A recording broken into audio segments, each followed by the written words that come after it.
welcome to the Beacon English podcast. Today, we're really getting into something fundamental, something maybe more important than any single grammar rule. Absolutely. We're not diving into verb tables today, are we? No, definitely not. We're talking about consistency. That real challenge every serious English learner bumps up against. It's such a key topic Yeah. because it really is the thing, that separates people who get fluent from those who kind of keep starting over. Yeah, and if you're listening to this, you've already got the motivation, right? You want to improve, but maybe you've felt that cycle. Oh, the classic cycle. You study really hard, maybe like 3 hours on a Saturday, or you're good for a week, an hour every day. Yeah, super intense. And then life happens, the intensity fades, and suddenly it feels like, poof, it's all gone, and you just feel burnt out. That exact cycle, intense study, then burnout. Honestly, it's the biggest roadblock for so many learners. It's less about the language itself, more psychological. Psychological. How so? Well, people feel overwhelmed. They think, I need to learn more stuff, more words, more grammar.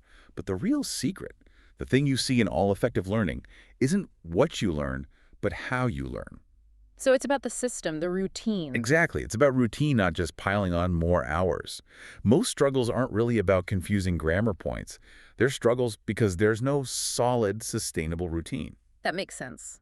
We often think effort equals progress, like more hours must mean more learning. But the brain needs, well, it needs time and repetition, not just one huge data dump. Precisely. It needs that consistent, light plan.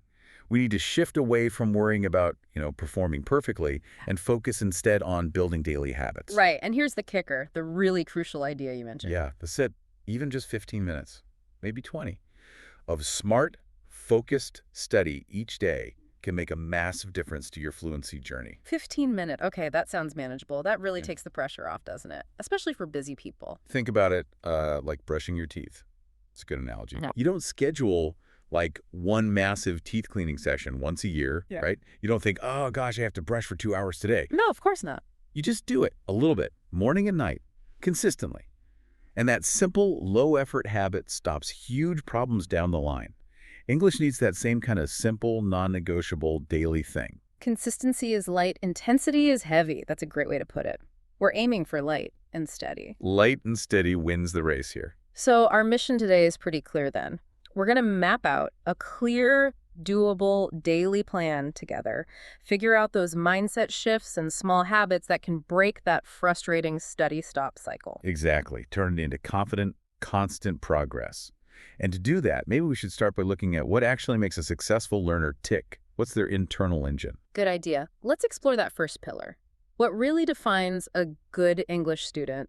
Is it just about getting high scores on tests? Because often we assume that's the whole picture. Yeah, and the materials we've looked at suggest it's much less about just raw intelligence or test scores and way more about attitude and how you approach it psychologically. Okay. There seem to be about 4 key things that keep popping up in learners who make real long-term progress. All right, let's break them down. What's the first one? It boils down to curiosity. A good student isn't always the one who knows the most answers initially, but they're definitely the most curious. They don't just, memorize a phrase. They stop. They poke at it. They wonder. It's asking why. Exactly. Why does that verb change there? How could I use this idiom at work? What if I tried saying it this way instead? That constant questioning. That changes everything, doesn't it? It stops being a chore and becomes more like solving a little puzzle, a discovery process. It really does. And it's not just about making it more fun, though that helps. There's a real brain benefit. When you're genuinely curious, your brain releases dopamine. Ah, the reward chemical. Right.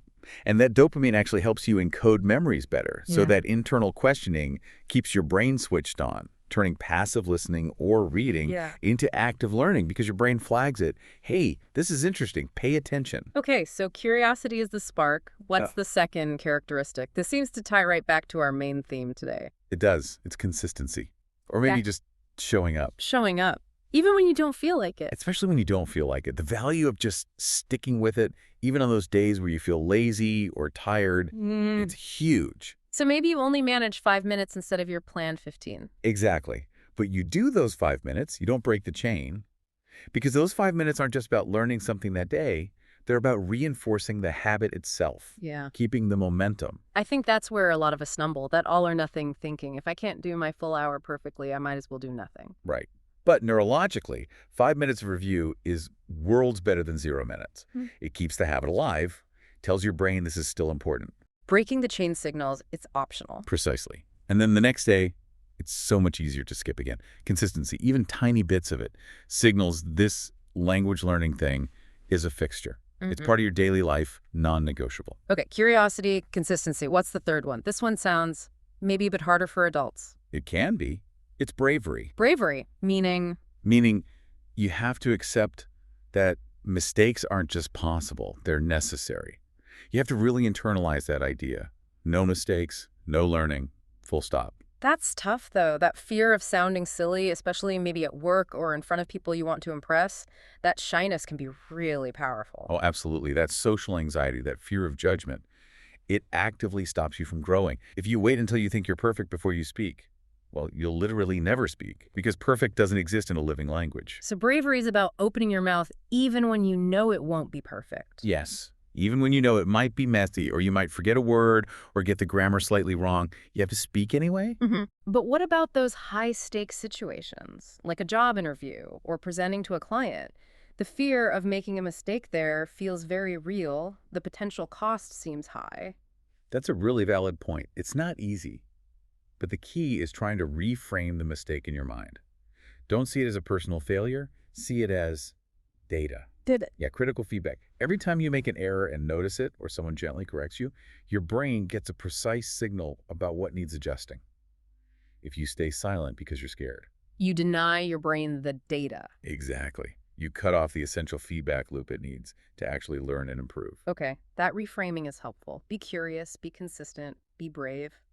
What's the fourth pillar for these effective learners? The fourth one is review and retention. This is so important, but often gets skipped by learners who are just excited to get to the next new thing. Right, always chasing new vocabulary or grammar. But good students, they manage their memory actively. They don't just learn, say, 10 new words on Monday and then move on. They revisit them. Yes. They deliberately schedule time to look at those words again on Tuesday, maybe Thursday, maybe the next week. They go back to old lessons. They check.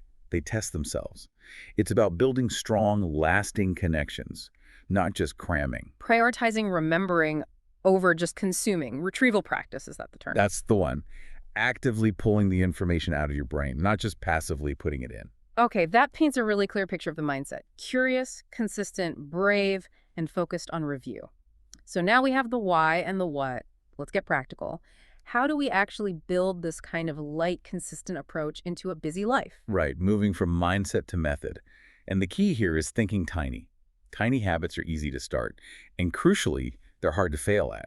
And that feeling of success each day, that's your fuel. So habit number one must be about setting small, achievable goals, because we often shoot for the moon, right? Exactly. We set these massive, vague goals like, I'm going to be fluent in 3 months, or I'll understand every movie perfectly by next month. Yeah, goals that basically guarantee we'll feel like a failure. They really do. They set you up for demotivation, because when you inevitably don't reach that huge, fuzzy target, you feel bad and you're tempted to quit. So instead, we need tiny, concrete, daily goals, things you can actually tick off a list.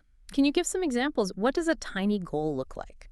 It has to be small enough that you can realistically do it even on your worst, busiest day. Like, today I will learn 5 new words and use each one in a sentence I make up. Okay, specific and measurable. Or I'll listen to 1 2-minute English news podcast. Or maybe I'll write just 3 sentences in English in my journal about what I had for breakfast. Super small.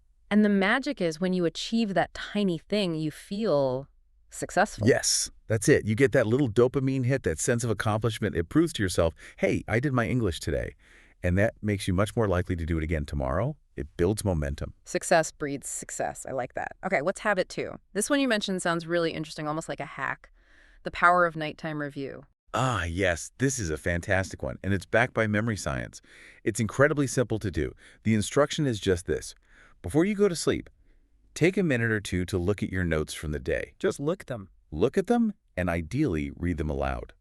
Especially focus on anything you found tricky or new that day. Okay, simple enough. But why specifically at night? What's the magic there? The magic is your brain.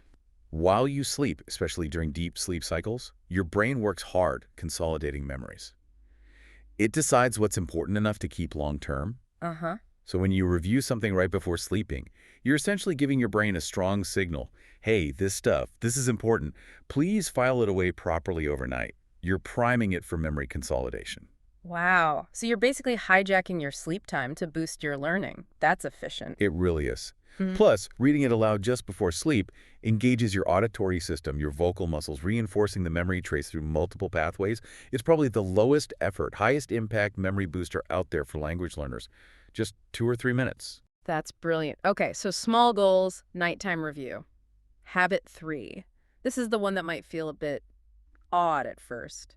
Speaking out loud, even when you're alone. Yes. It feels silly, I know, talking to yourself. But honestly, it's crucial for developing actual fluency. We sometimes call it internal practice or private speech. Talking to yourself in English about anything. Anything. Narrate what you're doing. Okay, I'm making coffee now. What should I wear today? This pasta smells good. Describe things around you. That's a funny-looking dog. And the point isn't perfect grammar here. Not at all. The point is physical. Getting your mouth, your tongue, your facial muscles used to making English sounds and forming English sentences. It's like muscle memory for your mouth. Ah, so when you do have a real conversation, your mouth is already warmed up, physically prepared, the words don't feel quite so stuck. Exactly that. You're rehearsing the physical act of speaking English in a zero-pressure situation. So when the pressure's on, your body already knows what to do. It makes a huge difference. Okay, makes sense. It's like practice swings in golf. And the final habit, habit 4, integrating English into daily life, making it unavoidable. Yeah, this is about weaving English into the fabric of your day, turning things you already do into mini exposures. It goes beyond just, changing your phone language, though. That's a good start. So what else? How can we integrate it more deeply? Think about your existing routines and hobbies. Love cooking. Find one recipe a week online, but find it in English.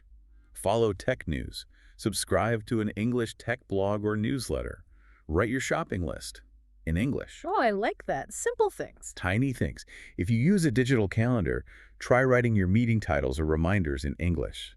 You're constantly bumping into the language in a natural context, using it for a real purpose, even a small one. So it's not study time anymore, it's just life. But with English sprinkled in, it creates this sort of gentle immersion bubble. Exactly. That constant low-level interaction makes the vocabulary and structures you learn stick so much better because you're actually using them, not just seeing them in a textbook. Okay, we've got the mindset. We've got the 4 core habits. That feels like a solid plan, but we know things can go wrong.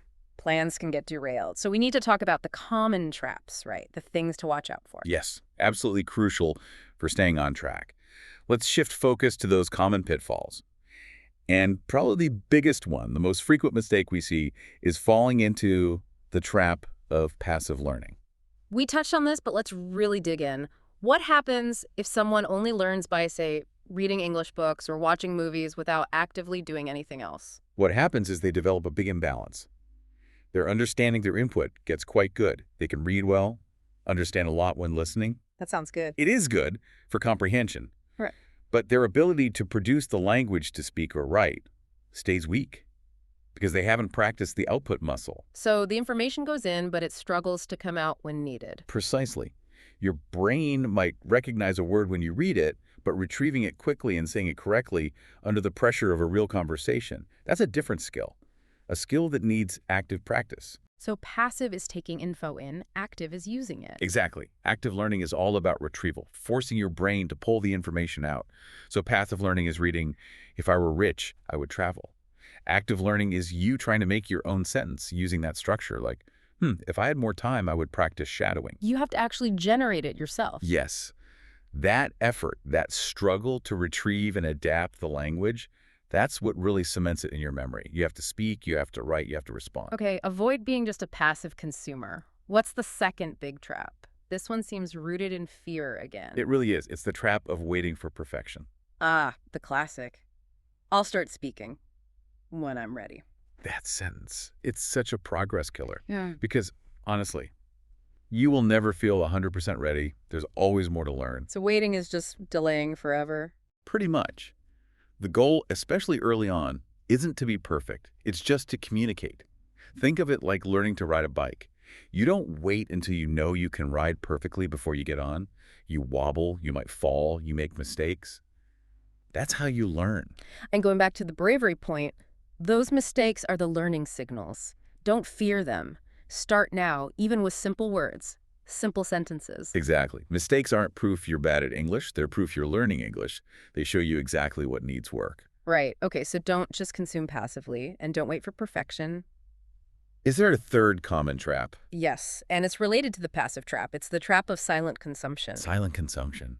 Like watching videos Yeah, silently. yeah. Watching English YouTube videos, listening to podcasts, but doing it all quietly, internally. It feels comfortable, right? Low effort. You feel like you're making progress because you're understanding more, But but you're still avoiding that crucial step, making sounds, vocalizing, using your mouth. You're building comprehension, yes, but not speaking skill. So the fix is don't just listen, repeat. repeat. Talk back. Engage that output system. Even just repeating key phrases or sentences you hear makes a huge difference. Okay, maybe we can try that right now. Just a quick demonstration for everyone listening. Show that active use. Good idea. All right, listener, this is for you. Time to speak out loud. Don't think too hard, just immediate response. We'll ask a question, you repeat the question right after us, then give a simple answer. Ready? Okay, I'll go first. Repeat and answer. What is your best habit for learning English? Pause fours. Good. My turn. Repeat and answer.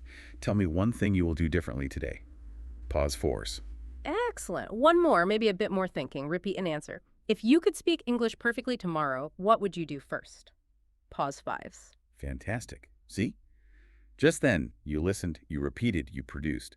Brain, ears, mouth, all working together. That active engagement is what accelerates fluency, much faster than just silent listening.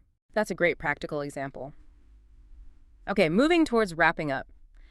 We know this journey isn't always easy. There are emotional hurdles. I remember learning Spanish. I felt like I knew the grammar inside out, but then a native speaker would ask me something simple, like, where's the bank? And my mind would just go blank. Oh, totally. Freeze response. Yeah, I couldn't remember basic words I knew. It felt so frustrating, almost humiliating sometimes. It's a very common feeling. When I was learning French, I remember feeling so shy, so embarrassed to even try speaking, especially if I forgot a word I'd literally just looked up 5 minutes before. It's important for listeners to know, feeling nervous or shy is completely normal. It really is. It's not a sign you're failing. It's a sign you're pushing your boundaries. You are definitely not alone in feeling that way. The trick isn't to avoid the feeling, but to act despite it with those small, brave steps. And one fantastic way to manage that anxiety and stay motivated is through peer support, which brings us to the huge value of partner study. Ah, yes, having an English buddy. That can make a massive difference, can't it? Not just for practice, but for accountability, too. Absolutely. It creates a safer space to practice being brave, to make those mistakes without high stakes. Plus, it just keeps you going when motivation dips. What makes for good partner study, though? How should people approach it? Keep the goals small and focused. Agree beforehand. Okay, today let's just practice describing our weekend, or let's try using these 10 new travel words. Set a time limit, maybe 20 minutes, and agree on the most important rule. Let me guess. Be kind about mistakes. Exactly. Accept mistakes with kindness. The partner's job isn't to be a harsh grammar checker. It's to encourage, to keep the conversation flowing, to build confidence.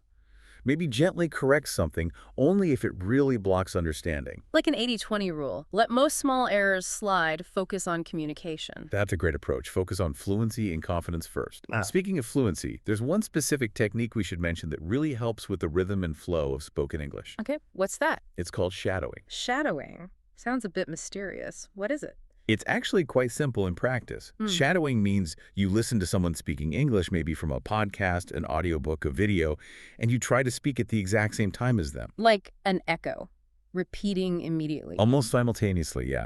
Or with just a tiny fraction of a second delay. You're mimicking their words, their speed, their intonation, their rhythm, as closely as you can in real time. So you're not focused so much on understanding every single word's meaning. Not primarily, no. Yeah. You're focusing on the sound, The music of the language, the rhythm, the stress, the intonation patterns. English has its own unique melody, and shadowing helps you internalize it physically. Ah, I get it. So it helps your mouth get used to the natural flow and rhythm, making your own speech sound smoother and more natural later on. Precisely. It builds that prosody, that natural cadence, which is often missing if you only learn through reading. And the great thing is, it's super efficient. Even just 3 to 5 minutes of focused shadowing each day can make a noticeable difference quite quickly in your pronunciation, your speed, and how natural you sound. It fits perfectly into that short, daily consistency model. Wow, okay. Shadowing. That's a powerful technique to add. This has been so packed with useful ideas. Maybe we should do a quick run through, pull all these threads together for everyone listening. Sounds good. Yeah. So we started with the mindset of effective learners. They're driven by curiosity. They value consistency over intensity. Showing up every day, even for a bit. They practice bravery, accepting mistakes as essential data points. And they actively manage their memory through review and retention, not just consuming new stuff. Then we move to the practical daily habits. Habit 1, set tiny, achievable goals to build momentum and daily success. Like learning just 5 words or writing 3 sentences. Yep. Habit 2, use the power of nighttime review, reading notes aloud before sleep to boost memory consolidation. Habit 3, speak out loud even when alone, talking to yourself in English to build muscle memory for pronunciation and fluency. Habit 4, integrate English into daily life shopping lists, phone settings, recipes, creating constant natural exposure. And critically, avoid the traps. Avoid purely passive learning. You must produce language, not just consume it. And don't fall into the trap of waiting for perfection. Start speaking now. Embrace the errors. Avoid silent consumption. Repeat what you hear. And remember techniques like partner study for motivation and safe practice, and shadowing for building natural rhythm and flow. It's a lot, but it all comes back to that core idea. Small, consistent actions. And through this process, you're not just learning English. No, you're learning how to learn effectively. You're building meta skills like understanding memory, setting goals, managing fear. And that skill is maybe the biggest win of all. It helps you everywhere. Absolutely. So as we finish up today, we have one final thought, maybe a little mission for you listening. Yes.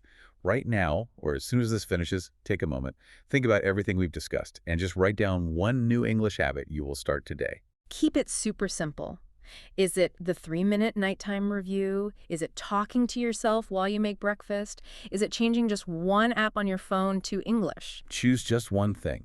Make it small enough that you know you can do it. And then commit to it. Start today. Because that tiny action, that's where the real change begins. It's not about finding huge blocks of study time. It's about that small, consistent step, day after day. Remember that analogy. Learning English is like growing a tree. Right. It doesn't shoot up overnight after one huge watering can. It grows strong and tall because of that little bit of water consistently every single day. Keep up that consistent watering. You really can achieve your English goals this way. Absolutely. Keep going, and we'll be here exploring more next time.